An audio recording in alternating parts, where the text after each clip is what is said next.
ప్రభునామన చేరువచ్చిన మీకు అందరికీ కూడా మధుబాబు మినిస్ట్రీస్ తరఫున శుభాభివందనాలు. గడిచిన ప్రబుద్ధి నుండి గడిచిన కాలం అంతా మన సజీవుల లెక్కలో ఉంచి కాచి కాపాడి ఇప్పుడు ఈ సమయంలో మీకు ఆరాధించుకోవడానికి ఇచ్చిన సమయాన్ని బట్టి ఆయనకి కృతజ్ఞతాస్తుతులు చెల్లించుకుందాం. దేవుడు ఆత్మ కనుక ఆయన ఆరాధించే వాళ్ళం ఆత్మతోనూ సత్యంతోనూ ఆరాధించుకుందాం. ఇవాళ మన పాఠ్యాంశం ధ్యానాంశం ఏంటంటే కీర్తనలు 119 వచనం. కీర్తనలు 119 వచనం. నేను భూమి మీద పరదేశినై ఉన్నాను, నీ ఆజ్ఞలను నాకు మరుగు చేయకు. భూమి మీద పరదేశినై ఉన్నాను, నీ ఆజ్ఞలను నాకు మరుగు చేయకు. నా ఆజ్ఞలను ప్రేమించేవాడిని నేను ప్రేమిస్తాను అన్నాడు దేవుడు. నా ఆజ్ఞలను ఎవరైతే ప్రేమిస్తారో, ఎవరైతే గనుకుంటారో వారిని నేను ప్రేమిస్తానని చెప్పి అన్నాడు. ఇక్కడ ఆజ్ఞలు అంటే మనకు బైబిల్లో 10 కమాండ్మెంట్స్లో 10 కమాండ్మెంట్స్లో 10 ఆజ్ఞలు ఇవ్వబడినాయి. 10 ఆజ్ఞలు అవి అందులో ఆజ్ఞలు. ఇవి ఏమన్నా కొత్త నిబంధనలో కూడా 2 ఆజ్ఞలు ఇవ్వబడినాయి. అంటే పాత నిబంధనలో ఉన్నటువంటి ఆజ్ఞలన్నీ క్రోడించుకొని దానికి మొత్తం మీద వచ్చిన సారాంశం ఏంటంటే ప్రేమ. కాబట్టి ఇక్కడ దేవుడు ఏం చేస్తాడంటే నీ పూర్ణ హృదయంతో, నీ పూర్ణ ఆత్మతో, నీ పూర్ణ బలంతో నీ దేవుడే నీ యెహోవాను ప్రేమించమనేటువంటిది ఒక ఆజ్ఞ. రెండోది ఏమంటే నిన్ను వలే నీ పొరుగువాన్ని ప్రేమించమనేటువంటిది 2 ఆజ్ఞ. కొత్త నిబంధనతో ఆ 2 ఆజ్ఞలకు సరిపడింది. పాత నిబంధన కాలంలో ఈ ఆజ్ఞలు ఉన్నాయి. వీటితో పాటు కొత్త నిబంధనలు ఇవి కూడా ఉన్నాయి. ఏమిటంటే నరహత్య చేయకూడదు, దొంగిలడకూడదు, వ్యభిచరించకూడదు, ఇవన్నీ కూడా ఉన్నాయి. అయితే ముఖ్యమైనటువంటి ఆజ్ఞలు ప్రభు ఇచ్చిన మనకు ఆజ్ఞలు ఏంటంటే నిన్ను వలే నీ పొరుగువాన్ని ప్రేమించము, తర్వాత నీ పొరుగువాని దాన్ని దేన్ని ఆశించొద్దు, తర్వాత ఏమన్నా పూర్ణ హృదయంతో, పూర్ణ ఆత్మతో, పూర్ణ బలంతో దేవుడైన యెహోవాని ప్రేమించమని అంటాడు. తర్వాత దీనిలో ఇక్కడ ఏంటంటే ఆజ్ఞలు అనేటువంటి ఆజ్ఞలు మనిషి యొక్క దేవోక్తి లేకపోతే మనిషి కట్టడి అనేటువంటి ఉండదు. ఆజ్ఞలు లేకపోతే మనిషి ఆజ్ఞలు కట్టడి లేకుండా నడుచుకునేటువంటి పరిస్థితి ఉంది. అందువల్ల ఇక్కడ ఏంటి ఆజ్ఞలు మనం గైకొనాలి. ఇక్కడ దీనిలో యవనస్తుడైనటువంటి ధనికుడైనటువంటి యవనస్తుడు వచ్చి అయ్యా నేను దేవుని రాజ్యం చేరటాన్ని నేను ఏం చేయాలని అంటే నీకున్న దాన్ని మొత్తం నువ్వు ముందు 10 ఆజ్ఞలు పాటించమంటాడు. ఆజ్ఞలను పాటించమని నేను ఆజ్ఞలను పాటిస్తున్నాను అంటాడు. అప్పుడు ఏమంటాడంటే నీకున్నది మొత్తం దాన ధర్మాలు ఇచ్చేసి వేరే వాళ్ళకి ఇచ్చేసి నువ్వు నా కాడిని ఎత్తుకోమని చెప్పి అంటాడు. అతను ఏంటంటే ధనవంతుడు కాబట్టి అతను అయితే ఈర్ష్యపడి వెళ్ళిపోతాడు. అక్కడ ఆ సందర్భంలో ఏమంటాడంటే ఉంటే సూది బెజ్జంలో చేరొచ్చు, సూది బెజ్జంలో దూరొచ్చేమో కానీ ధనవంతుడు పరలోక రాజ్యంలో ప్రవేశించడం దుర్లభం అంటాడు. అందుకని ఇక్కడ సందర్భం కూడా ఏమంటాడంటే తను తాను తగ్గించుకుని వాడు హెచ్చించబడతాడు. ఇక్కడ ధనవంతుడైన ఎవరు ఏం చేస్తాడంటే తను తగ్గించుకోడు, హెచ్చించుకుంటాడు. కొంచెం చూపిస్తూ ఏం చేస్తాడంటే ప్రభు చెప్పిన మాట వినకుండా వెళ్ళిపోతాడు. అట్లా కాబట్టి ఏంటంటే ఇక్కడ మనం ఆజ్ఞలకి అంత ఇది ఉంది. దేవుని ఆజ్ఞలు మనం ఏ ఆజ్ఞలను వదిలిపెట్టు, ఈ ఆజ్ఞల్లో ఏ ఒక్కటి మనం నిర్లక్ష్యం చేసినా కూడా 10 ఆజ్ఞలను పాటించినట్టే. ఆజ్ఞలు ఏ ఒక్కటి నిర్లక్ష్యం చేసినా, ఏ ఒక్కటి దాన్ని పాటించకపోయినా మిగతా అన్నీ కూడా మనం పాటించినట్టే. అందువల్ల ఇక్కడ మనకేం చెబుతామంటే దీనిలో మనకేం చెబుతున్నాడంటే నేను భూమి మీద పరదేశినై ఉన్నాను, నీ ఆజ్ఞలను నాకు మరుగు చేయకము.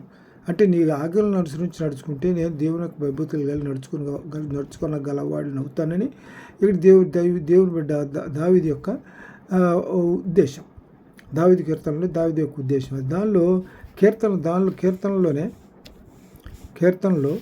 119 119 1, 2, 3, 4 వచనాలు కొన్ని వచనాలు చూద్దాం. 119లోనే కొన్ని వచనాలు చూస్తే 1వ వచనంలో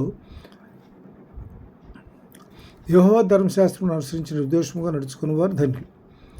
ధర్మశాస్త్రం దోషంగా అంటే మనిషిలో ఒక మనసులో కపటం పెట్టుకొని కాదు, అంటే ముఖప్రీతి కోసం చేయటం కాదు. ధర్మశాస్త్రం అనుసరించి నిర్దోషముగా నడుచుకోవాలి. ఆయన శాస్త్రములు గైకొనొచ్చు, పూర్ణ హృదయంతో ఆయన్ని వెతుకువారు ధన్యులు. ఆయన శాస్త్రములు గైకొనొచ్చు, పూర్ణ హృదయంతో ఆయన వెతుకువారు ధన్యులు. తర్వాత వారు ఆయన మార్గంలో నడుచుకొనొచ్చు, ఏ పాపమును చేయరు. ఆయన మార్గంలో నడుచుకోవటం కారణంగా ఏ పాపం చేయరు. తర్వాత 4వ వచనం ఏంటంటే నీ ఆజ్ఞలను జాగ్రత్తగా గైకొనవాలనని నీవు మాకు ఆజ్ఞాపించి ఉన్నావు. ఆయన ఆజ్ఞలను మనం జాగ్రత్తగా గైకోవాలి, ఆజ్ఞానుసారంగా నడుచుకోవాలి. తర్వాత ఆహా నీ కట్టడలు నువ్వు గైకొన్నట్లు నా ప్రవర్తన స్థిరపడి ఉండినా ఎంత మేలు. ఆయన కట్టడలు గైకొన్నట్లు నా ప్రవర్తన ఉంటే నాకు ఎంత మేలు జరుగుద్ది. అంటే మనం యథార్థంగా ప్రవర్తిస్తాం కాబట్టి అక్రమ కార్యాలు, అన్యాయమైన కార్యాల జోలికి మనం పోవటానికి మన మనసు అంగీకరించదు, మనసు గద్దిస్తుంది. తర్వాత నీ ఆజ్ఞలన్నింటినీ లక్ష్యం చేయనప్పుడు నాకు అవమానం కలుగనేరదు. ఆజ్ఞానుసారంగా నడుచుకుంటే ఎదుటివాళ్ళ పట్ల ఎదుటివాళ్ళ మన పట్ల గౌరవభావం ఉంటుంది, కానీ మనల్ని కించపరిచేటువంటి స్వభావం కానీ మనల్ని ఇంకో రకంగా మాట్లాడేటువంటి అభిప్రాయాలు కానీ ఎవరికి రావు. దీనిలో ఇంకో మాట ఏం చెబుతాయంటే మన క్రియలను బట్టి, మన సత్క్రియలను బట్టి దేవుడు మహింపరచబడాలి. 5:16 చూద్దాం చూడండి. ఈ మత్తయి సువార్త 5:16లో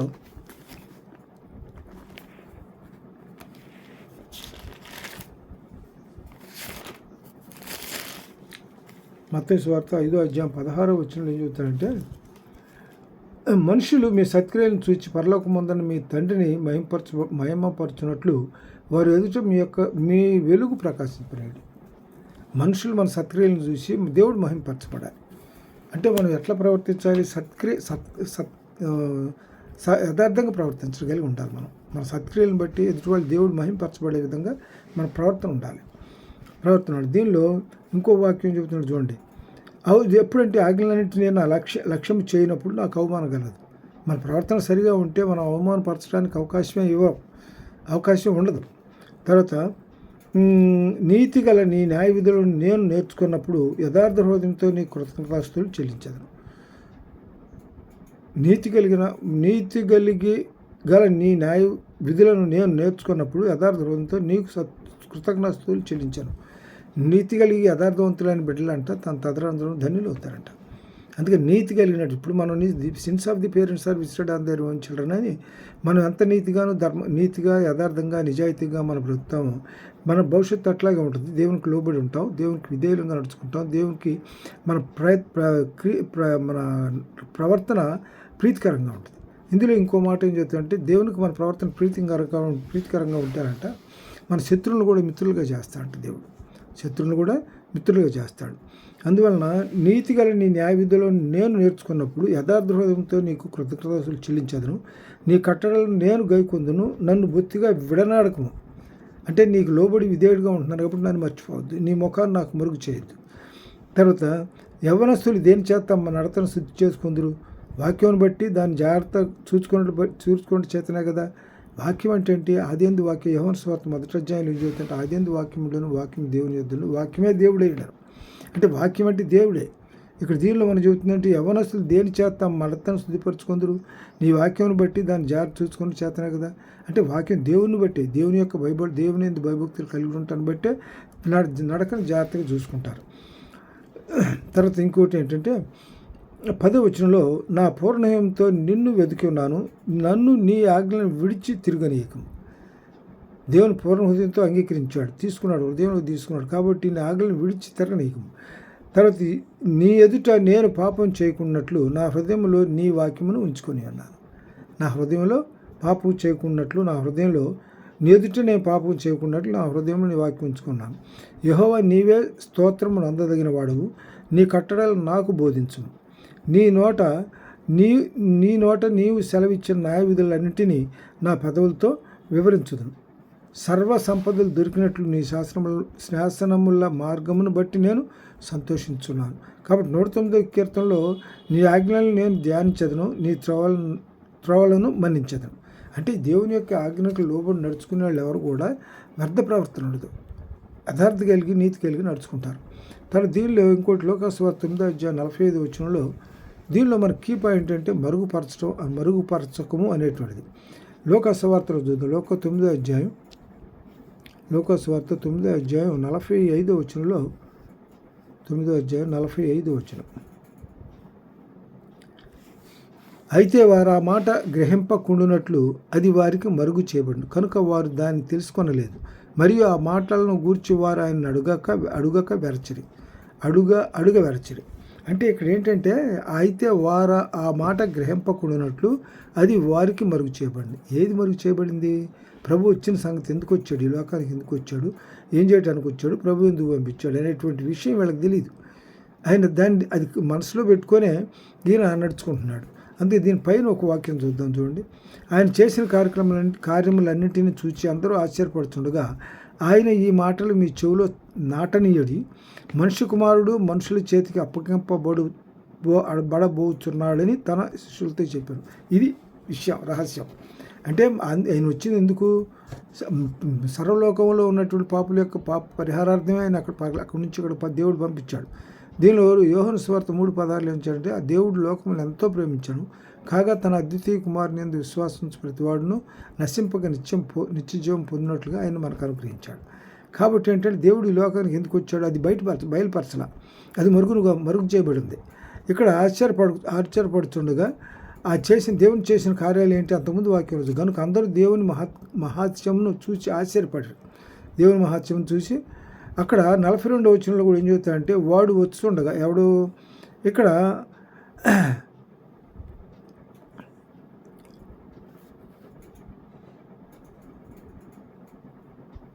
ఇక్కడ ఏంటంటే ఒక జనసమూహంలో ఒకడు ఏమంటాడంటే, జనసమూహంలో ఒకడు బోధకుడా, నా కుమారుని కటాక్షించమని నిన్ను వేడుకొంచున్నాను, వాడు నా ఒక్కడే కుమారుడు. ఇదిగో ఒక దెయ్యము వారిని పట్టినప్పుడు వాడు అకస్మాత్తుగా కేకలు వేయును, నురుగు కారునట్లు అది వారిని వెలవెల్లాడించుతూ గాయపరుచుతూ వారిని వదలకుండును. దాన్ని వెళ్ళగొట్టుడని నీ శిష్యులను వేడుకుంటే కానీ వారి చేత కాలేదని మొరపెట్టుకున్నాను. అందుకు యేసు, విశ్వాసం లేని మూర్ఖతరం వల్లారా, నేను ఎంతకాలం మీతో ఉండి మిమ్మల్ని సహింతును, నీ కుమారుని ఇక్కడికి తీసుకొని రమ్మని అతను చెప్పాను. అంటే నీకు ఇక్కడ ఎంతకాలం నేను ఉన్నాను కదా, దేవుని ఇచ్చిన కార్యక్రమాన్ని పూర్తి చేసుకున్న తర్వాత వెళ్ళిపోతాడు. మళ్ళీ పరలోకం నుంచి వచ్చాడు, మళ్ళీ పరలోకానికే వెళ్ళిపోతాడు.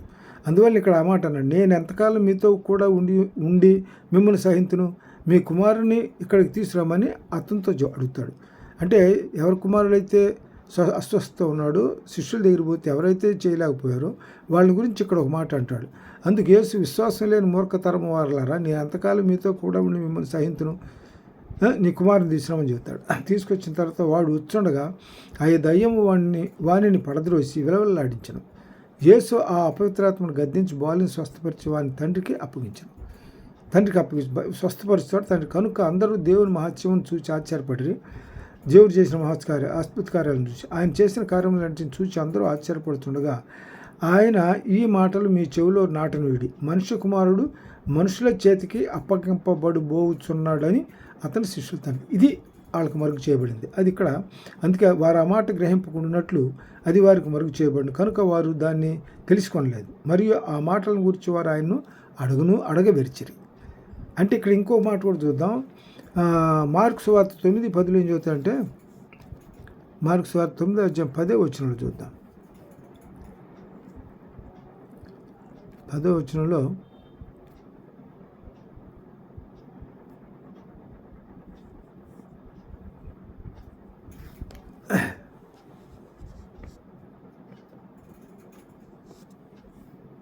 మార్కు సువార్త 9:10 మార్కు సువార్త 9:10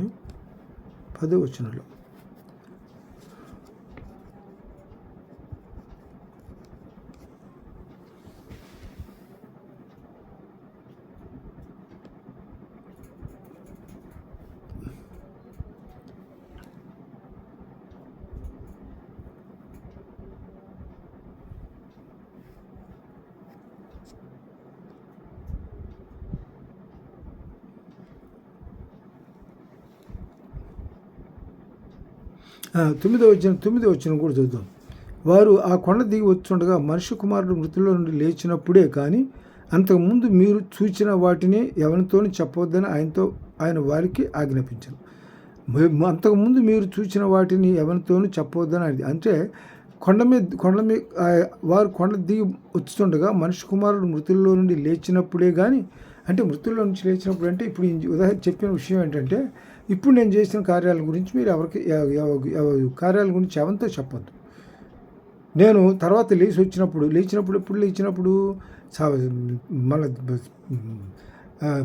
మన ఆయన శిలువ మరణం పొందిన తర్వాత పునరుద్ధరణ అయిన తర్వాత మళ్ళీ తిరిగి వచ్చే సమయాలు వచ్చినప్పుడు అది చెప్తుంది ఇక్కడ. కుమారుడు మృతుల్లోని లేచినప్పుడే కానీ అతనికి ముందు మీరు చూసిన వాటిని ఎవరితోనూ చెప్పవద్దు, ఎవరితో కూడా చెప్పొద్దు. వాటిని మరుగుపరచమంటాడు, అంటే బయలుపరచవద్దు. తర్వాత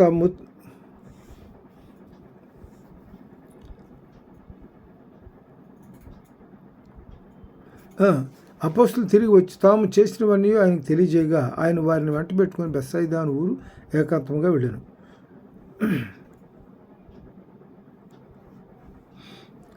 ఎక్కడ బెత్సయిదాకి ఎందుకు వెళ్ళాడు? అక్కడ జనసమూహం అది తెలుసుకొని ఆయన వెంబడింపుగా, ఆయన వస్త్రాన్ని తెలుసుకుని వెంబడిగా ఆయన వారిని చేర్చుకొని దేవుని రాజ్యం గురించి వారితో మాట్లాడుతూ స్వస్థత కావలసిన వారిని స్వస్థపరిచాడు.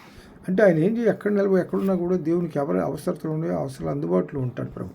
అందుబాటులో ఉండి అక్కడ ఎవరికి స్వస్థత అవసరతలు ఉన్నాయో స్వస్థత దయచేస్తూ ఆయన స్వార్థ ప్రకటించు వెళ్తాడు అనమాట. తర్వాత దీనిలో ఇంకోటి చెప్పను, ఈ యోహాను సువార్త 1వ అధ్యాయం 35, 34 ఇక్కడ ఏంటంటే, ఇక్కడ మనకు వచ్చిన సందర్భం ఏంటంటే, వారు ఆయన్ను ఇక్కడ ఆ మాటల గురించి ఆయన్ను అడుగు వెరచరి. మార్కు సువార్త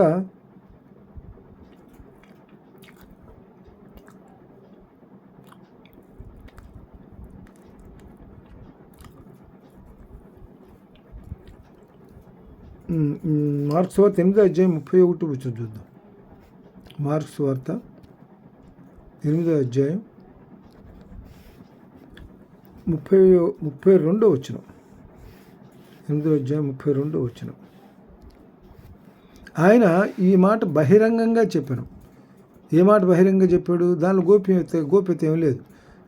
చెప్పాల్సింది మరుగుపరిచయం చెప్పలా. అందులో గోప్యత బహిరంగంగా చెప్పి పేతురు ఆయన చేపట్టుకొని ఆయన గద్దెంపసాగాను. అంటే ఏ మాట చెప్పాడు ఇక్కడ? దీనిలో 31వ వచనంలో చూస్తే, మనిషి కుమారుడు అనేక హింసలు పొంది పెద్దల చేతను, ప్రధాన యాజకుల చేతను, శాస్త్రుల చేతను ఉపేక్షింపబడి చంపబడి 3 దినములు అయిన తర్వాత లేచుట అగత్యమని వారికి బోధింపనారంభించాను. అంటే ఇప్పుడు ఇంకా ప్రభు లోకంలోనే ఉన్నాడు. ఇంకా సిలువ వేయబడలా, సిలువకు అప్పగింపబడలా. అంటే ఈ ముందుగానే ఈయన శిష్యులతో కలిసి నడుస్తున్నప్పుడే, సూచక్రియలు చేస్తున్నప్పుడే ఈ సందర్భం వచ్చిందన్నమాట. మనిషి కుమారుడు అనేక హింసలు పొంది పెద్దల చేతను, ప్రధాన యాజకుల చేతను, శాస్త్రుల చేతను ఉపేక్షింపబడి చంపబడి 3 దినములైన తర్వాత లేచుట అగత్యమని వారికి బోధింపనారంభించాను. అయితే ఈ విషయం వాళ్ళకి అర్థం కాలేదు. ఆయన ఈ మాట బహిరంగంగా చెప్పాను. పేతురు ఆయన చేపట్టు బహిరంగంగా చెప్పాడు. ఇక్కడ నేను లోపాయకారంగా ఎవరికో పిలిచి చెవిలో చెప్పాను, మాట బహిరంగంగా చెప్పాను. పేతురు ఆయన చేపట్టుకొని ఆయన గద్దెంపాను. అంటే అయ్యా మీరు మమ్మల్ని వదిలిపెట్టి పోవద్దని ఆయన మీద ఉన్నటువంటి భక్తితో, ప్రేమతో, భయభక్తులతో ఆయన వేడుకున్నాడు. అయితే అప్పుడు సందర్భం దేవుడు ఏమంటాడు? అది వచ్చిన కార్యం వేరు కదా, ఆ విషయం వీళ్ళకి తెలియదు. అది మరుగుపరిచాడు. అందుకు ఆయన తన శిష్యుల వైపు తిరిగి వారిని చూసి, సాతానా నా వెనుకకు పొమ్ము. అంటే సాతాను పేతురుని ఆ విధంగా ప్రేరేపిస్తుంది. నువ్వు వెళ్ళొద్దు అని చెప్పి చేపట్టుకున్నటువంటి ఏంటంటే ఇండైరెక్ట్ ఏంటంటే ఈయన కన్విన్స్ చేయడానికి పేతురు ప్రయత్నం చేశాడు. కానీ ప్రభు ఎందుకు వచ్చాడో ప్రభువుకు తెలుసు, కానీ వీళ్ళకి తెలియదు. అవి మరుగుపరచబడిన విషయాలు. అదే ఇక్కడ చెబుతాడు. అందుకని ఇక్కడ దీనిలో ఏం చెబుతాడంటే, దీనిలో ఈ పైన చెప్పిన విషయం 31వ వచనంలో, మనిషి కుమారుడు అనేక హింసలు పొంది పెద్దల చేతను, ప్రధాన చేతను, శాస్త్రుల చేతను ఉపేక్షింపబడి చంపబడి 3 దినాలు అయిన తర్వాత లేచుట అగత్యం. అది జరగవలసి ఉంది. అందువల్ల ఇక్కడ ఏంటి, దాన్ని మరుగుపరిచాడు. ఆయన ఈ పేతురుకి ఈ విషయం తెలియక ఆయన ఏం చేశాడంటే చేయి పట్టుకొని బతిలాడతాడు. అటు మాటలు అనొద్దని చెప్పి బతిలాడుకుంటాడు.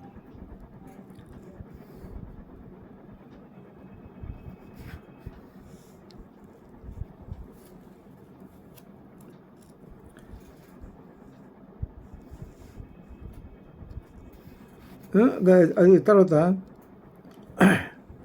33వ వచనం కూడా చూద్దాం. అందుకు ఆయన తన శిష్యులు వైపు తిరిగి వారిని చూచి, సాతానా నా వెనుక పొమ్ము, నీ మనుషుల సంగతులను మనస్కరించున్నావు. అంటే నీవు మనుషుల సంగతులను మనస్కరించున్నావు కానీ దేవుని సంగతులను మనస్కరించుకున్నావని పేతురుని గద్దించాను. అంటే దేవుని ఉద్దేశం ఏంటో నీకు తెలియదు.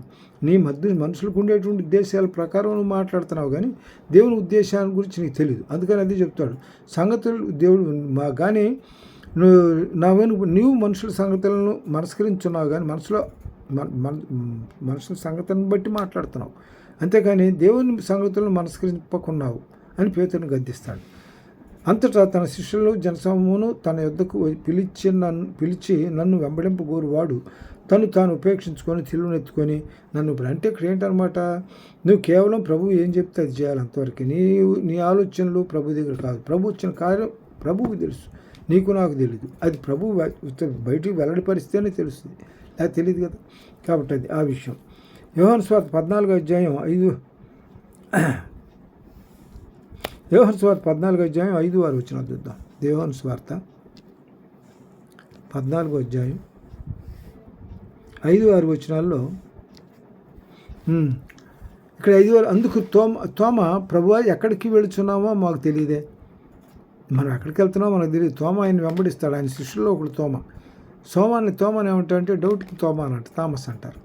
ఆయనకి ప్రభుని ఇప్పుడు అతన్ని ప్రభు వచ్చి శిష్యులతో ఆయన పునరుద్ధానం అయిన తర్వాత శిష్యులు గదిలో ఉన్నప్పుడు, గదిలో ప్రభు కనపడి వారి మధ్య ఉన్నప్పుడు తోమ ప్రభువుని అంటాడు, నేను పునరుద్ధానం ఇచ్చాడు ప్రభు అని చెప్పంటే, నేను ఆయన చేతుల్లో వేళ్ళు మేకులు కొట్టిన ఏళ్లలో చేతుల్లో వేళ్ళు రంధ్రాలు వేడి పెట్టి చూస్తే కానీ నేను ప్రభు అని నేను నమ్మనని అంటాడు. చూడమంటాడు, చూపిస్తాడు, అప్పుడు నమ్ముతాడు. తమ్ముడు నమ్మిన తర్వాత తోమ భారతదేశానికి వచ్చి ప్రభు సేవ ఎంత గొప్ప పరిచయం చేశాడంటే తమిళనాడు రాష్ట్రాల్లో ఏరియా అంతా తిరిగాడు. మందిరాలు కట్టి చాలామందిని చేశాడు. చివరికి ఏంటంటే హతసాక్షి అవుతాడు. అక్కడ ఆయన హతసాక్షి అవుతాడు. తర్వాత దీనిలో ఏమంటాడంటే తోమ ప్రభువా మేము ఎక్కడికి వెళుతున్నామో మాకు తెలియదే, ఆ మార్గం ఎలాగో తెలియనని ఆయన అడుగుగా ఎప్పుడు చెబుతాడు, యేసే నేనే మార్గమును సత్యమును జీవమును, నా ద్వారా తప్ప ఎవడను తండ్రి వద్దకు రాడు. మీరు నన్ను ఎరిగి ఉంటే నా తండ్రిని ఎరుగుందరు. అంటే ఇప్పుడు నేను తండ్రి పైనుంచి వచ్చాను, తండ్రి యొక్క కుమారుడిని, తండ్రి కుమార పరిశుద్ధాత్మ త్రియేక దేవుళ్ళే, నేను కూడా దేవుడిని. పైనుంచి దేవుడు పంపితే వచ్చాను ఈ లోకంలోకి. ఎందుకంటే దేవుడు లోకమును ఎంతో ప్రేమించను కాగా తన కుమారుని విశ్వాసం నుంచి ప్రతివాడు నశింపక నిత్యజీవం పొందినట్లు. ఎవరు నశించిపోవటం ఇష్టం లేదు ప్రభుకి. అందుకని అందరూ రక్షించాలని ప్రభు పంపగా ప్రభు ఇక్కడ కిందకు వచ్చాడు. అది నన్ను అందుకని ఈ సందర్భం మీరు నన్ను ఎరిగి ఉంటే నా తండ్రిని ఎరుగుందురు, ఇప్పటి నుండి మీరు ఆయన్ని ఎరుగుదురు, ఆయన చూచి ఉన్నారని చెప్పాను. అప్పుడు ఫిలిప్పు ప్రభువా తండ్రిని మాకు కనపరచు, మాకంతే చాలని ఆయన తాను. తండ్రిని మాకు కనపరచమంటాడు, అంతే చాలు. తండ్రి కనపరచమని ప్రభు ఎదురుగానే ఉన్నాడు వీడు. అప్పుడు ఫిలిప్, నేను ఇంతకాలం మీ వద్ద ఉండినాను, నీవు నన్ను ఎరుగువా? నన్ను చూచిన వాడు తండ్రిని చూచి ఉన్నాడు, కనుక తండ్రిని మాకు కనపరచమని ఎలా అడుగుతున్నావు? తండ్రిని చూడమని ఎలా అడుగుతున్నావు అంటే ఇక్కడ ఇప్పటికి ఇంకెవరు ప్రభు పరలోకం నుంచి దేవుడు పంపించిన దేవుడు తండ్రి కుమారుడని వీళ్ళు ఇంకా దీనిలోకి రాలా ఇంకా వాళ్ళు. అందుకని ఇక్కడ ఆ మాట అంటాడు. తర్వాత ఇంకోటి ఏంటంటే అది అక్కడ కొంత ఆయన మొత్తం వచ్చిన సందర్భాన్ని వీళ్ళకి ఎవరికి బయలుపరచాల, మరుగుపరిచయం ఉంచాడు. అది అందువల్ల ఇక్కడ సందర్భం అదనమాట.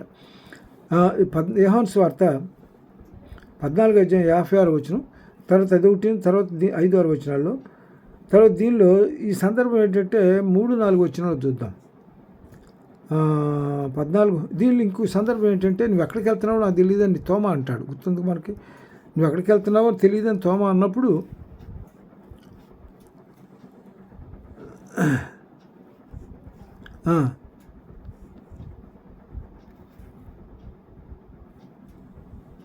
యోహాను సువార్త 14:5-6 చూద్దాం. యోహాను సువార్త 14:5-6లో అందుకు తోమా, ప్రభువా ఎక్కడికి వెళుతున్నామో మాకు తెలియదే, ఆ మార్గం ఎలాగో తెలియని అని అడుగగా అప్పుడు చెబుతాడు, నేనే మార్గమును సత్యమును జీవమును, నా ద్వారా తప్ప ఎవడను తండ్రిలో ప్రవేశింపడు. ఇక్కడ ఇంకో చిన్న సందర్భం చూద్దాం. యోహాను సువార్త 1:35-40 వచనాలు. యోహాను సువార్త 1 35 నుంచి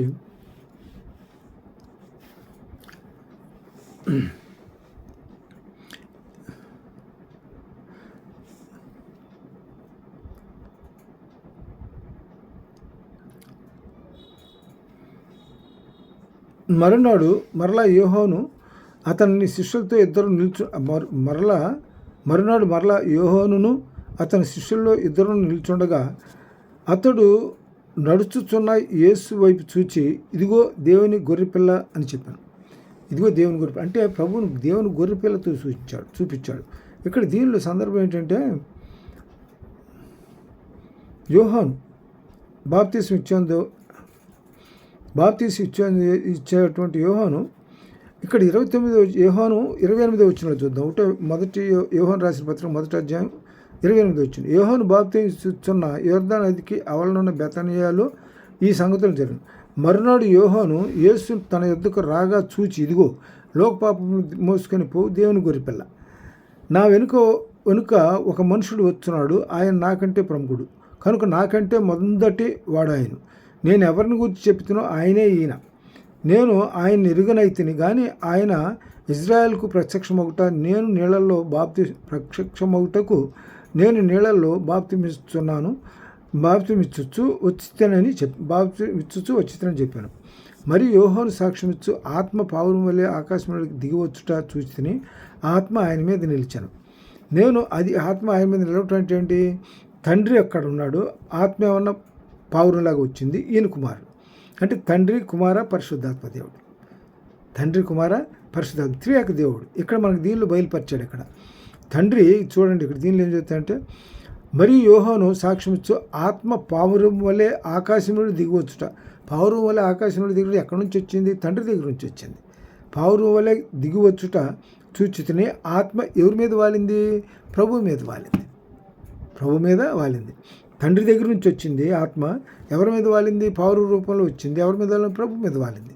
అక్కడ తండ్రి, పావురేమో పరిశుద్ధాత్మ, ఇక్కడ కుమారుడు. అంటే తండ్రి, కుమార, పరిశుద్ధాత్మ త్రియేక దేవుడు ఇక్కడ మనకు కనపడతాడు. ఇక్కడ దీనిలో యోహాను సువార్తలో.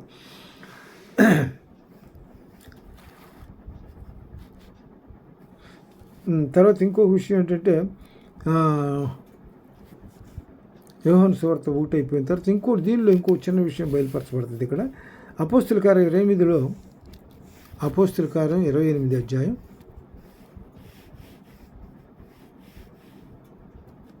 30-31 వచనాలు చూద్దాం. పౌలు 2 సంవత్సరాలు, పౌలు కూడా ఎక్కడున్నాడు? పౌలు ఎక్కడున్నాడు ఎవరికి తెలియదు. ఇక్కడ ఏమన్నా దీనిలో ఇంకొక వాక్యం కూడా చూద్దాం మనం. 1వ అధ్యాయంలోనే, యోహాను సువార్త 1వ అధ్యాయంలో 35 నుంచి చూద్దాం. 35 వచనంలో దీనిలో ఏమంటాడు? అతడు నడుచుని యేసువైపు చూసి అన్ను. అతడు చెప్పిన మాట ఇద్దరు శిష్యులు విని యేసును వెంబడించిరి. యేసు వెనుకకు తిరిగి వారు తన్ను వెంబడించుట చూచి మీరేం వెతుకుతున్నారని వారిని అడుగ్గా, వారు రబ్బీ నీవు ఎక్కడికి కాపురం ఉన్నావని ఆయన అడిగిరి. ఆయన ఎక్కడ ఉన్నాడు వీళ్ళకి తెలియదు. రబ్బీ అంటే బోధకుడు. దీనిలో ఈ భాషలో ఏమిటంటే రబ్బీ అంటే బోధకుడు అని అర్థం. అంటే వీళ్ళు ఏమని అడిగారు? వెనుక తిరిగి వారు తన్ను వెంబడించుట చూసి మీరేం వెతుకుతున్నారని వారిని అడుగ్గా, రబ్బీ అంటే వారు రబ్బీ అంటే బోధకుడు. రబ్బీ అంటే వీళ్ళు ఏమన్నారు? బోధకుడా. నీవు ఎక్కడ కాపురం ఉన్నావని ఆయన అడిగిరి. రబ్బీ అన్న మాటకు బోధకుడా అని అర్థం. కాబట్టి ఇక్కడ ఈ సందర్భంలో ఈయన ఎక్కడ ఉన్నాడో తెలియదు. వీళ్ళు మనకు ఒక వాక్యం, ఒక దగ్గర వాక్యం ఉందంటే, నక్కలకు బొరీలు ఉన్న ఆకాశ పక్షులు గూళ్ళు ఉన్నాయి కానీ ప్రభుకి ఒక నివసించడానికి ఎక్కడ ఏ స్థలం లేదని చెప్తాడు. అందువల్ల వీళ్ళు ఎక్కడ ఉంటారో అనేటువంటి అనుమానంతో ఈయన వెంబడిస్తారనమాట. ఇక్కడ దీనిలో ఇంకో సందర్భం చూస్తే అపోస్తుల కార్యంలో, ఇక్కడ దీనిలో ప్రభుకి ఎక్కడ ఇది లేదు. అంటే అపోస్తుల కార్యంలో ఎవరి గురించి చెబితే పౌలు భక్తుడు కూడా అద్దింట్లో ఉన్నాడు.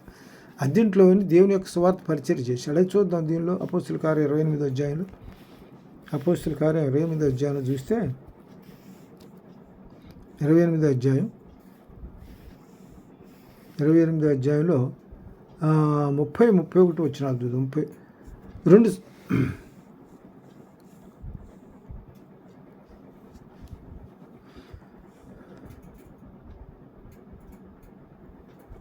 ఇక్కడ పౌలు 2 సంవత్సరాలు పూర్తిగా తన అద్దెంట్లో కాపురం ఉండి, ఆయనకు కూడా ఇల్లు లేదు. ఎక్కడ శిష్యుల దగ్గరే ఉండేవాడు. ఎక్కడికి పోతే పరిచయకు పోతే అక్కడ ఏ శిష్యులు ఎవరైతే చేర్చుకున్న వాళ్ళ దగ్గరే ఉండేవాడు. అయితే ఇక్కడ మనం స్వార్థ పరిచయ నిమిత్తం మనం ఏదైనా గ్రామానికి పోయి వెళ్ళినప్పుడు అది ఎవరైతే ముఖ్యంగా ఉంటారో, ఎవరైతే ఉంటారో మిమ్మల్ని చేర్చుకుంటారో ఆ ఇంట్లో ఉండమంటాడు. ఆ ఇంట్లో ఉండి పరిచయం చేయమంటాడు. ఎవరైతే ఇంట్లో చేర్చుకోకపోతే మీ చెప్పులు దుమ్ము అక్కడ దొరకమంటారు. రేపు పొద్దున తీర్పు అంతకాలంలో ఏమో తీర్పులోకి వస్తుందంట. అందువల్ల ఏంటంటే పౌలు భక్తుడు ఆయన దేవుని బిడ్డని, స్వార్థ పరిచారకుడని అన్నీ తెలిసిన కాబట్టి ఎక్కడ పోయినా ఎవరు కూడా కాదనే పరిస్థితి అందరూ చేర్చుకుంటారు. అక్కడ పౌలు 2 సంవత్సరాలు పూర్తిగా తన అద్దెంటి కాపురం ఉండి తన యొద్దకు వచ్చి వారిని అందరినీ సన్మానించి ఏ ఆటంకం లేక పూర్ణ దయంతో దేవుని రాజ్యమును గురించి ప్రకటించు ప్రభువుని యేసును గురించిన సంగతులు బోధించుండారు. అంటే ఈయనకి కూడా ఇల్లు లేదు, ప్రభుకి ఇల్లు లేదు, ఈయనకి ఇల్లు లేదు. అంటే ఈ స్వార్థ పరిచయ నిమిత్తం ఎక్కడంటే అక్కడ వీళ్ళు నుండి స్వార్థ పరిచయం చేసేవాడు. తర్వాత దీనిలో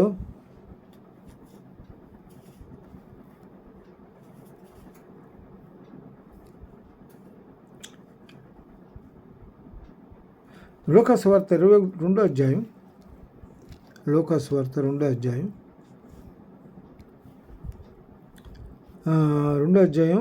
41 నుంచి 50 వచనాలు 41 నుంచి 50 వచనాలు 2వ అధ్యాయం.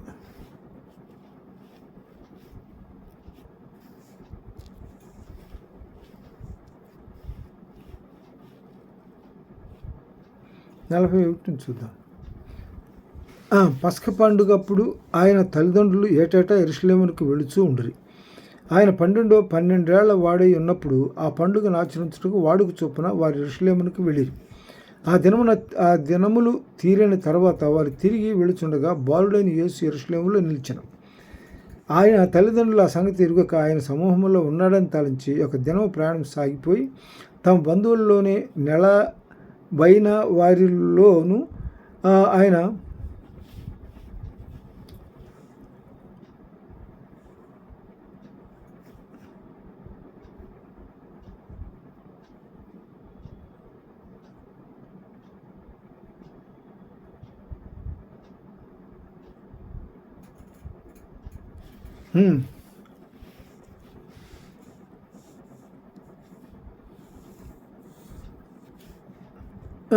ఆ దినమున తీరిన తర్వాత వారు తిరిగి వెళుచుండగా బాలుడు యేసు యెరూషలేములో నిలిచెను. ఆయన తల్లిదండ్రులు ఆ సంగతి ఎరుగక ఆయన సమూహంలో ఉన్నాడని తలంచి ఒక దిన ప్రయాణం సాగిపోయి తమ బంధువుల్లోనూ నెలవైన వారిలోనూ ఆయన వెతుకుచుండ్రి. ఆయన కనపడనందున ఆయన వెతుకుచు యెరూషలేము తిరిగి వచ్చిరి. 3 దినములైన తర్వాత ఆయన దేవాలయంలో బోధకుల మధ్య కూర్చుండి వారి మాటలు ఆలకించుచు వారిని ప్రశ్నలు అడుగుతుండగా చూచిరి. ఆయన ఈ మాట వినిన వారందరూ ఆయన ప్రజ్ఞకు ప్రత్యుత్తరమునకును విస్మయమందిరి. ఆయన తల్లిదండ్రులు ఆయన చూసి మిక్కిలి ఆశ్చర్యపడారు. ఆయన తల్లి కుమారుడు మమ్మల్ని ఎందుకు ఎలాగూ చేస్తేవి, ఇదిగో నీ తండ్రి నేను దుఃఖపడుచు నిన్ను వెతుకుచుంటిమని చెప్పగా ఆయన మీరెలా నన్ను వెతుకుచుంటారు, నేను నా తండ్రి పని మీద ఉండవాలని మీరు ఎరుగురా. అయితే ఆయన తమతో చెప్పిన మాట వారు గ్రహింపలేదు. అంటే తండ్రి పని మీద అంటే తండ్రి పని అంటే ఇక్కడ వాక్యం వింటున్నాడు చేస్తున్నాడు. తండ్రి పని అంటే తండ్రి ఎందుకు పంపించాడో ఆ పని మీద ఉన్నాని వీళ్ళకి తెలియదుగా, వీళ్ళు గ్రహింపలేకపోయారు. తర్వాత ఇంకో విషయం ఏంటంటే యోహాను సువార్త 12:16లో యోహాను సువార్త 12వ అధ్యాయం 16వ వచనంలో ఆయన శిష్యులు ఈ మాట మొదట గ్రహింపలేదు, కానీ యేసు మహిమపరచబడినప్పుడు అవి ఆయనను గూర్చి వ్రాయబడినని వారు ఆయనకు వాటిని చేసిరని జ్ఞాపకం తెచ్చుకోరు. అంటే ఈయన శిష్యులు ఆ మాట మొదట గ్రహింపలేదు. ఏ మాట గ్రహింపలేదు? దీనిలో యేసు ఒక చిన్న గాడిదను కనుగొని దాని మీద కూర్చున్నారు. ఆయన శిష్యులు ఆ మాట మొట్టమొదటి గ్రహింపలేదు, కానీ యేసు మహిమపరచబడినప్పుడు అవి ఆయనను గూర్చి వ్రాయబడి. అంటే ఈ వాక్యం ఎందుకు రాశారు? గాడిద మీద వస్తాడు. దీనిలో ఒక ప్రవక్త చెప్తాడు. ప్రవక్త చెప్పిన మాటను బట్టి ఇక్కడ ఆ సందర్భంలో ఇప్పుడు వీళ్ళకి తెలియలేదు, ఇప్పుడు జరిగిన తర్వాత కానీ వీళ్ళకి తెలియలే. తర్వాత ఇంకోటి ఏంటంటే లూకాసు వార్త 9వ అధ్యాయం 44వ వచనంలో లూకాసు వార్త 9వ అధ్యాయం 44వ వచనంలో ఆయన చేసిన కార్యములన్నింటినీ చూచి అందరూ ఆశ్చర్యపడుతుండగా ఈయన ఈ మాటలు చెవులలో నాటనివిడి, మాటలు మీ చెవులు నాటనివిడి, మనిషి కుమారుడు మనుషులకు చేతికి అప్పబడబోతున్నాడని తన శిష్యులతో చెప్పాను. అయితే వారు ఆ మాట గ్రహింపకుండానట్లు అది వారికి మరుగు చేయబడింది కనుక వారు దాన్ని తెలుసుకొని లేదు, మరియు ఆ మాటను గూర్చి వారు ఆయనను అడగబెరిచిరి. అంటే ఈయన ఇక్కడ ఏ మాట చెప్పినా కూడా శిష్యులకు బోధపట్ల అర్థం కావట్ల. అందుకని ఏం చెప్తున్నాడు ఇక్కడ, ఆయన చేసిన కార్యములను చూసి అందరూ ఆశ్చర్యపడుతుండగా ఆయన ఈ మాటలు మీ చెవిలో నాటనీయుడి. ఏ మాటలు? ఈయన చెప్తున్నట్టు మాటలు, మనిషి కుమారుడు మనుషుల చేతికి అప్పగింపబడబోతున్నాడని తన శిష్యులతో చెప్పాను. ఈయన చెప్పిన దాకా వీళ్ళకి తెలియదు, శిష్యులతో ప్రభు చెప్పిన దాకా వాళ్ళకి తెలియదు. అవన్నీ మరుగుపరిచాడు. ఎందుకంటే అంత్యకాలం వచ్చినప్పుడు ఆయన ఎప్పుడైతే ఆయన కార్యాలు ముగించుకుంటాడో ఆ తర్వాత జరగవలసిన కార్యాల గురించి అప్పుడప్పుడు వీళ్ళతో శిష్యులతో చెబుతుంటాడు. కీర్తనల 14:37 వచనంలో 143 కీర్తనలు 143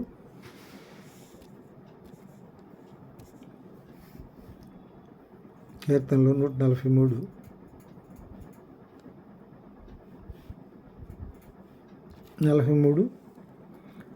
7వ వచనం,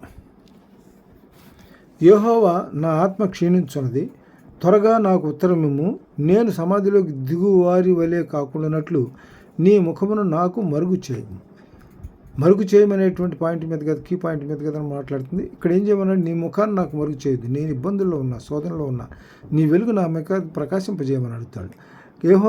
యెహోవా నా ఆత్మ క్షీణించున్నది, పేతురు భక్తుడు దావీదు భక్తుడు చెబుతున్నాడు ఇక్కడ, యెహోవా నా ఆత్మ క్షీణించున్నది, త్వరగా నాకు ఉత్తరము, నేను సమాధిలో దిగువారి వలె కాకుండా నీ ముఖమును నాకు మరుగు చేయకము. నీ యందు నేను నమ్మికించున్నాను, ఉదయమున నీ కృపావార్తను నాకు వినిపింపుము. నీ వైపు నా మనస్సునే నెత్తుకొని ఉన్నాను, నేను నడవలసిన మార్గం నాకు తెలియజేయను.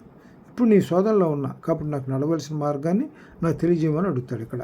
అంటే నడవలసిన మార్గం దేవునికి తెలుసు, ఇతనికి మరుగుపరచబడినది. అందువల్ల నడవలసిన మార్గం నాకు నేర్పించమని చెప్పి అంటాడు. తర్వాత దీనిలో ఇంకోటి ఏంటంటే, దీనిలో ఇంకో 2 వాక్యాలు ఉన్నాయి. కీర్తనలు 13 అధ్యాయం, కీర్తనలు 13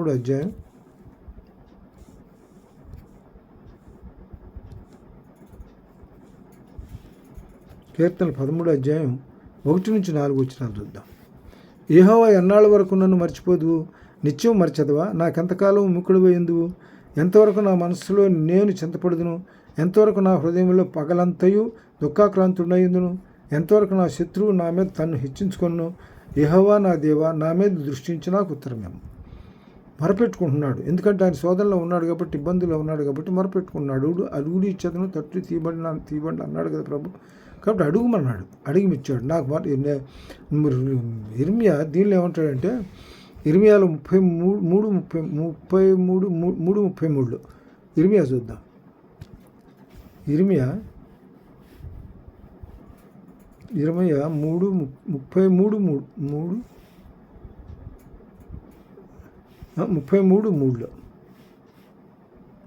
ఇర్మియా 33 అధ్యాయం 3వ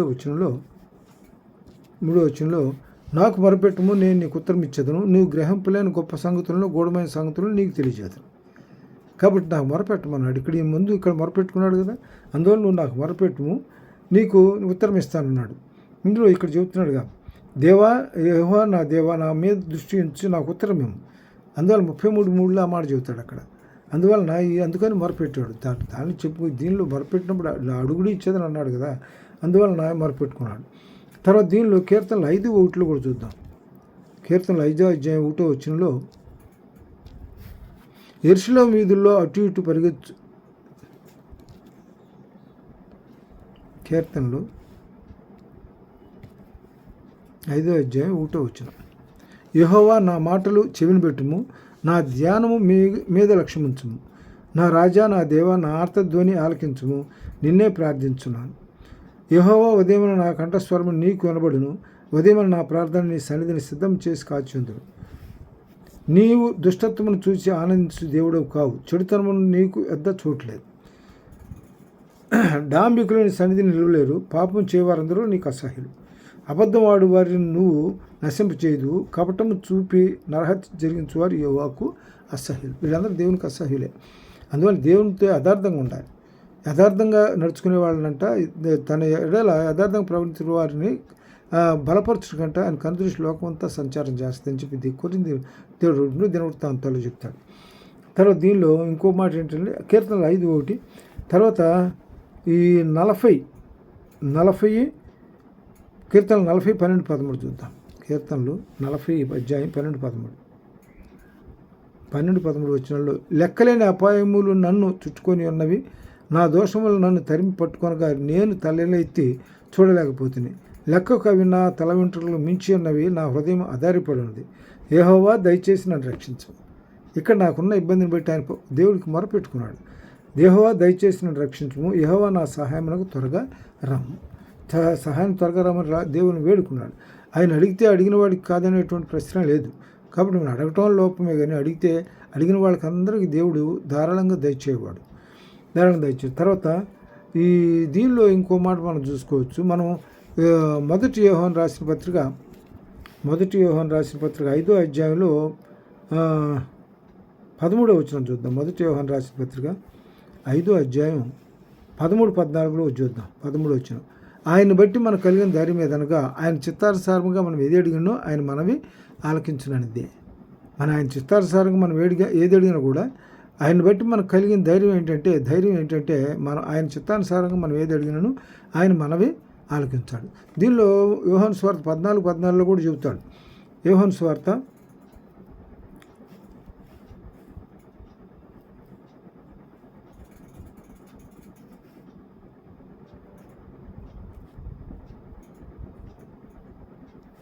యోహాను సువార్త 14 నా నామమున మీరు ఏది అడిగినా కూడా నేను అది అనుగ్రహిస్తానని చెప్తాడు.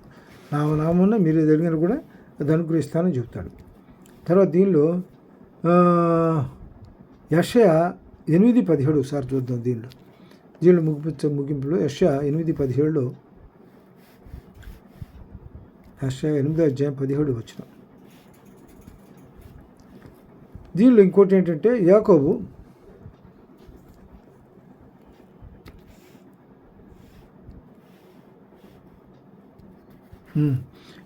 వంశమునకు తన ముఖమును మరుగు చేసుకొను యెహోవాను నమ్ముకొను నేను ఎదురు చూస్తున్నాను, ఆయన కొరకు నేను కనిపెడుతున్నాను.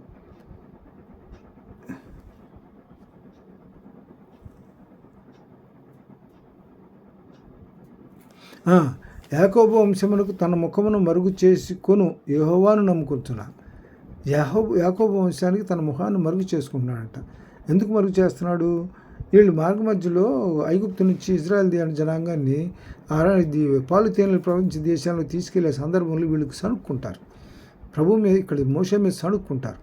మేము అక్కడ మా ఇది లేదా, మా సమాధులు లేవా, మేము అక్కడ ఉండలేమో, మా తినడానికి ఆహార పదాలు అక్కడ ఉన్నట్టు దొరకట్లేదు అని వీళ్ళు చదువుకుంటారు. ఆహారం దొరకకపోతే మోషే దేవుడిని వేడుకుంటే మన్నా ఇస్తాడు. వీళ్ళు మాంసం కాలేదు, మాంసం లేదు, ఏం లేదని అంటే పూరేళ్ళని ఇస్తాడు. అట్లా చేసినా కూడా వీళ్ళు ఏం చేస్తారంటే యాకోబు వంశంలో తన ముఖమును మరుగు చేసుకును యాకోబు వంశాన్ని తన ముఖాన్ని మరుగు చేయను. వీళ్ళందరూ చేసిన క్రియలను బట్టి ఆయన చేసిన అద్భుత కార్యాలు చూసి కూడా దేవుని పట్ల విశ్వాసం లేకుండా ఉంటారు. అందుకని మధ్యలో చాలామంది చచ్చిపోతారు. పాలితే దేవుడి స్థానం వాగ్దాన భూమి నడిచికొచ్చేలోపు చాలామంది చచ్చిపోతారు. అందుకని అది ఉదాహరిస్తే ఇక్కడ ఏమంటారంటే యాకోబు వంశమునకు తన ముఖమును మరుగు చేసుకొని యెహోవాను నమ్ముకును నేను ఎదురు చూస్తున్నాను, ఆయన కొరకు నేను కనిపెట్టుకుని ఉంటా. ఆయన కొరకు నేను ఇదిగో నేను యెహోవా నాకు ఇచ్చిన పిల్లలను సీయోను కొండ మీద నివసించు సైన్యములకు అధిపతి యెహోవా వాళ్ళని సూచనలకు గాను మహత్కార్యములు గాను ఇజ్రాయెల్ మధ్య ఉన్నాం. అంటే ఎన్నో సూచక్రియలు చేశారు వాళ్ళు చూడటం కోసం, వీళ్ళు ప్రభువుని నమ్మటం కోసం. తర్వాత ఇంకో విషయం ఏంటంటే వాక్యాలు చూద్దాం. యెషయా 38:18 చూద్దాం. యెషయా 38:18 యెషయా 38:18 38 అధ్యాయం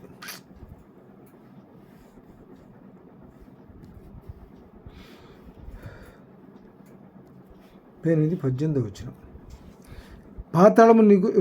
పాతాళము నీకు స్థుతి కలుగదు, మృతి నీకు కృతజ్ఞత స్థుతి చెల్లింపదు. సమాధిలోనికి దిగువారు నీ సత్యమును ఆశ్రయించరు. సజీవులే కదా నిన్ను స్తుతించుదురు. ఈ దినమున నేను సజీవుడినై నిన్ను స్తుతించున్నాను. తండ్రి కుమారులకు నీ సత్యమును తెలియజేతురు రక్షించువాడు. అంటే ఎవరు స్తుతిస్తారు? దేవుని ప్రభువుని స్తుతిస్తారు. మృతులు ఎవరు స్తుతించరు కదా. సజీవులే కదా నిన్ను స్తుతించుదురు. ఈ దినమున నేను సజీవుడినై ఉండి నిన్ను స్తుతించున్నాను. కాబట్టి సజీవులే ప్రభువుని స్తుతించుకుంటారు. తర్వాత దీనిలో కీర్తనలు 115 అధ్యాయం కీర్తనలు 115 అధ్యాయంలో కీర్తన 115 అధ్యాయం 17-18 వచ్చినా చూద్దాం. 17-18 మృతులను మౌన స్థితిలోనికి దిగిపోవు వారు యెహోవాను స్తుతింపరు. మృతులు మౌన స్థితిలో దిగిపోయి యెహోవాను ఏం స్తుతిస్తారు? మేమైతే ఇది మొదలుకొని నిత్యం యెహోవాను స్తుతించము, యెహోవాను స్తుతించుడి. 6వ అధ్యాయం 5వ వచనంలో కూడా దీనిలో కీర్తన 39 అధ్యాయం 9 వచ్చిన చూద్దాం. 2 వాక్యాలు ముగించుకుందాం. కీర్తన 30 అధ్యాయం 9-10 వచనాలు. మన్ను నిన్ను స్తుతించిన, నీ సత్యమును గురించి అది వివరించిన, యెహోవా ఆలకింపుము, నన్ను కరుణింపుము, యెహోవా నాకు సహాయుడివై ఉండుము. నా ప్రాణం మౌనంగా ఉండక నిన్ను కీర్తించినట్లు నా అంగలార్పును నీవు నాట్యముగా మార్చి ఉన్నావు. అంగలార్పును నీటికి మార్చి ఉన్నావు. నీవు నా గోనిపట్ట విడిపించి సంతోష వస్త్రము నన్ను ధరింపు చేసి ఉన్నావు. యెహోవా నా దేవా, నిత్యము నేను నిన్ను స్తుతించదను. తర్వాత దీనిలో కీర్తనలు 27:7 చూద్దాం. ఒకటి అయిపోయింది. కీర్తనలు 27 అధ్యాయం 7వ వచనం. యెహోవా నేను నా కంఠధ్వని ఎత్తి నిన్ను ప్రార్థించినప్పుడు నా మనము ఆలకింపుము, కరుణతో నాకు ఉత్తరమేము. నా సన్నిధి వెదకుడి నీవు సెలవీగా నా సన్నిధిని వెదకుడని నీవు సెలవీగా యెహోవా నీ సన్నిధిని నేను వెతకెదనని నా హృదయం నీతో అనను. నీ ముఖమును నాకు దాచకము, కోపం చేత నీ సేవకును తోలివేయకము. నా సహాయుడవు నీవే, రక్షణకర్తవు నా దేవా, నన్ను దిగనాడకము, నన్ను విడువకము. తర్వాత దీనిలో ఫైనల్గా ఇంకో మాట చూద్దాం. 143:1లో 143 కీర్తన 1వ అధ్యాయంలో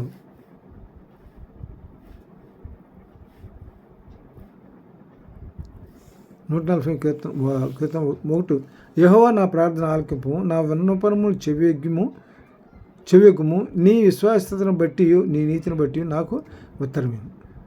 విశ్వాసాన్ని బట్టి నాకు ఉత్తరం ఇచ్చి వేడుకుంటాడు. తర్వాత ఈ యెషయా 54:4 చూద్దాం. కీర్తనలు 54:4లో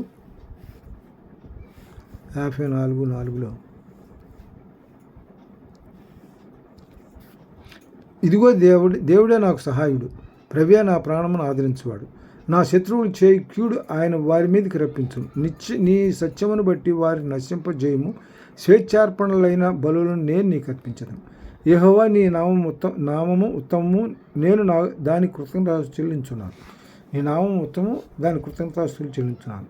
ఆపదలన్నింటిలో నుండి ఆయన నన్ను విడిపించి ఉన్నాడు. నా శత్రువుల గతిని చూసి నా కన్ను సంతోషించున్నది. అంటే చర్యకు ప్రతిచర్య అంటే వారి క్రియలు బట్టి వారికి ప్రతీకారం తీర్చుకుంటాను. ప్రభు సెలవిచ్చాడు, వాక్యం సెలవిచ్చాడు. వారి క్రియలు బట్టి వాళ్ళకి వాళ్ళని తగిన ఫలితాన్ని కూడా ఇస్తా అన్నాడు. ప్రతీకార చర్య కూడా తీసుకుంటా అన్నాడు. అందువల్ల ఏంటంటే దుష్టులకు శ్రమ వారి క్రియలు బట్టి వారి కొరకు సిద్ధపరిచిన జీవితం అభివృద్ధిని సెలవిచ్చాడు కదా. కాబట్టి ఇక్కడ ఈ కొద్ది విషయంలో యెషయా 57తో ముగించుకుంది ఒక వాక్యం. యెషయా 57 50వ అధ్యాయం 7వ వచనం. ప్రభువు యెహోవా నాకు సహాయం చేయువాడు కనుక నేను సిగ్గుపడలేదు.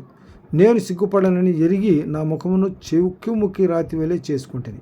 అంటే చెక్కుముక్కి రాతి వలె అంటే బ్రహ్మాండ దీనిలో ముఖం కాంతివంతంగా అన్నమాట. నన్ను నీతిమంతునిగా ఎంచువాడు ఆసనుడై ఉన్నాడు. నాతో వ్యాజ్యమాడువాడెవడు? మనం కూడుకొని వ్యాజ్యమాడుదాము. నా ప్రతివాది ఎవడు అని నా వద్దకు రానిము. ప్రభువుకు యెహోవా నాకు సహాయం చేయును. నా మీద నేరస్థాపన చేయవాడెవడు? వారందరూ వస్త్రములే పాతగిలిపోదురు, చిమ్మెటి వలె తినిగిపోదురు.